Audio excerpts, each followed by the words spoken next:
BRS సర్కార్ 10 ఏళ్లు బీసీలను మోసం చేసిందన్నారు కాంగ్రెస్ నేతలు. బీసీలపై బీఆర్ఎస్ ఎమ్మెల్సీ కవిత కపట ప్రేమ ప్రదర్శిస్తున్నారని ఫైర్ అయ్యారు.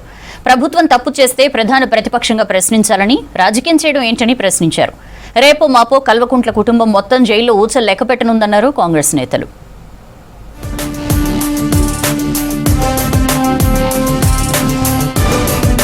10 ఏళ్లు అధికారంలో ఉన్న బీఆర్ఎస్ బీసీలను మోసం చేసిందన్నారు పీసీసీ అధ్యక్షుడు మహేష్ కుమార్ గౌడ్. బీసీలకు న్యాయపరంగా అందాల్సిన నిధులను ఏ ఒక్క సంవత్సరం కూడా ఖర్చు చేయలేదని విమర్శించారు. స్థానిక ఎన్నికల్లో బీసీలకు అన్యాయం చేసి వారి గొంతు కోసింది బీఆర్ఎస్ సర్కారేనని మండిపడ్డారు. బీసీలకు కాంగ్రెస్ పార్టీ మాత్రమే మేలు చేయగలదన్నారు మహేష్ కుమార్ గౌడ్. అధికారం పోయిన తర్వాత బీఆర్ఎస్ కు బీసీలు గుర్తుకొచ్చారని ఎద్దేవా చేశారు. బీఆర్ఎస్ పార్టీ అధ్యక్షుడిగా బీసీని నియమిస్తారా అని ప్రశ్నించారు పీసీసీ చీఫ్.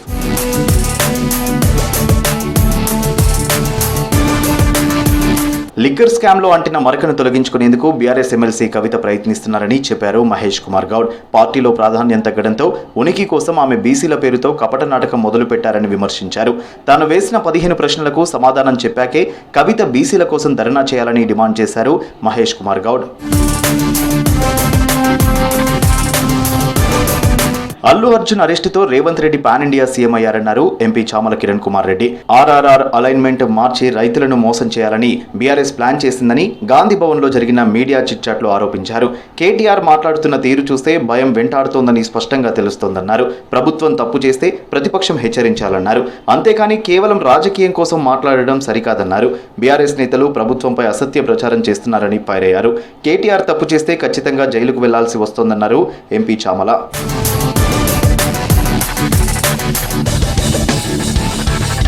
కేసీఆర్ ఫ్యామిలీపై హాట్ కామెంట్స్ చేశారు ఎమ్మెల్యే కడియం శ్రీహరి. రేపో మాపో కల్వకుంట్ల కుటుంబం మొత్తం జైల్లో ఊచలు లెక్కపెట్టనుందని చెప్పారు. 10 ఏళ్లలో కేసీఆర్ కుటుంబం తెలంగాణ వనరులను కొల్లగొట్టిందని ఆరోపించారు. లిక్కర్ కేసులో కవిత ఎన్ని రోజులు జైల్లో ఉందో ప్రజలకు తెలుసన్నారు. ఫార్ములా రేస్ కేసులో కేటీఆర్ జైలుకెళ్లడం ఖాయమన్నారు. కాళేశ్వరంలో కేసీఆర్, హరీష్ రావు అనేక సాంకేతిక తప్పులు చేశారన్నారు. వీరంతా నీతి నిజాయితీ పరులైతే ఎందుకు ఇన్ని కేసులు అయ్యాయని, వాటికి ఆధారాలు ఎలా దొరికాయని ప్రశ్నించారు కడియం. కల్వకుంట్ల కుటుంబంలో ఉన్న కేసీఆర్, హరీష్ రావు, కేటీఆర్, కవిత అందరూ కూడా వివిధ రకాలైన కేసులలో ఇరుక్కొని జైలు ఊచలు కొంతమంది లెక్క పెడితే రేపో మాపో జైలు ఊచలు లెక్క పెట్టడానికి మరికొంతమంది సన్నద్ధమవుతున్నారు. నేను అడుగుతున్నా, ఒక్క కేసీఆర్ కుటుంబం మీదనే ఇన్ని ఆరోపణలు ఎందుకు వస్తున్నాయి? నిజంగా మీరు నీతివంతులైతే, నిజంగా మీరు నిజాయితీ పరులైతే ఇన్ని రకాలైన ఆరోపణలు మీ మీదనే ఎందుకు వస్తున్నాయి? జగిత్యాల జిల్లాలోని రోళ్లవాగు ప్రాజెక్టును పరిశీలించారు ప్రభుత్వ విప్ అడ్లూరి లక్ష్మణ్, కాంగ్రెస్ ఎమ్మెల్సీ జీవన్ రెడ్డి. గతంలో బీఆర్ఎస్ ప్రభుత్వం వ్యక్తిగత ఎజెండాతో ఈ ప్రాజెక్టు వ్యయాన్ని పెంచి మరో కాళేశ్వరంగా మార్చిందని ఆరోపించారు. తమ ప్రభుత్వం రోళ్లవాగు ప్రాజెక్టును రైతులకు అనుకూలంగా మారుస్తుందని చెప్పారు నేతలు. రైతులందరూ కూడా ఇది ఏదైతే రోళ్లవాగు సంబంధించిన విషయాలు ఇప్పుడు ఫారెస్ట్ అధికారుల మధ్య సమన్వయం లేదు, అధికారుల కాంట్రాక్టర్ మధ్య సమన్వయం లేదు. ఇప్పుడు ఫారెస్ట్ క్లియరెన్స్ ఇస్తే పనిచేస్తా అంటాడు. అసలు మతలబ్ ఇప్పుడు 2016లో గత గవర్నమెంట్లో ప్రాజెక్టు మొదలైంది. అది సుమారు 60 కోట్లతో మొదలైన ప్రాజెక్టు. ప్రాజెక్టు 140 కోట్ల పట్టుకొస్తాం. 140 కోట్ల ప్రాజెక్టు తీసుకొస్తే తీరా ప్రాబ్లం ఏంటంటే ఫారెస్ట్ మోడల్ పేరు మీద, రీడిజైన్ పేరు మీద ఏ విధంగా దంచుకోవాలని తప్ప ఇది మరో కాళేశ్వరం చేసింది దీనికి రోళ్లవాగు. మనం ఫిబ్రవరి మార్చి సమస్య ఉత్పన్నమవుతుంది. ఎప్పుడైనా ఆ కిందికి లీకేజ్ లేకపోవడంతో ఏది ఇస్తుందో ఈ సమస్య మనకు కొంత అడ్వాన్స్ అయింది. ఈ 10 లిఫ్ట్లు అంటే దాదాపు ఒక్కొక్క లిఫ్ట్ మీద 1000-1500 ఎకరాలు ఉంటుంది. అంటే 10,000-15,000 15,000 ఆయకట్టు ఇప్పుడు ఇది.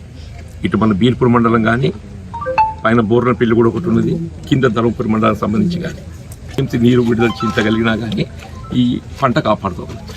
హైదరాబాద్ సీడ్ కార్పొరేషన్ ఆఫీసులో రైతు కమిషన్ చైర్మన్ కోదండరెడ్డి బర్త్డే వేడుకలు ఘనంగా జరిగాయి. Seed corporation chairman Anvesh Reddy, commission సభ్యులు, కిసాన్ కాంగ్రెస్ నేతలు వేడుకల్లో పాల్గొన్నారు. రైతుల దగ్గరికే విత్తనాలు చేరేలా సీడ్ కార్పొరేషన్ చేస్తున్న డోర్ డెలివరీ విధానం బాగుందన్నారు కోదండరెడ్డి. రానున్న రోజుల్లో రైతుల సంక్షేమం కోసం కమిషన్ చాలా కార్యక్రమాలు చేపడుతుందని, అందులో సీడ్ కమిషన్ భాగస్వామ్యం కావాలని చెప్పారు.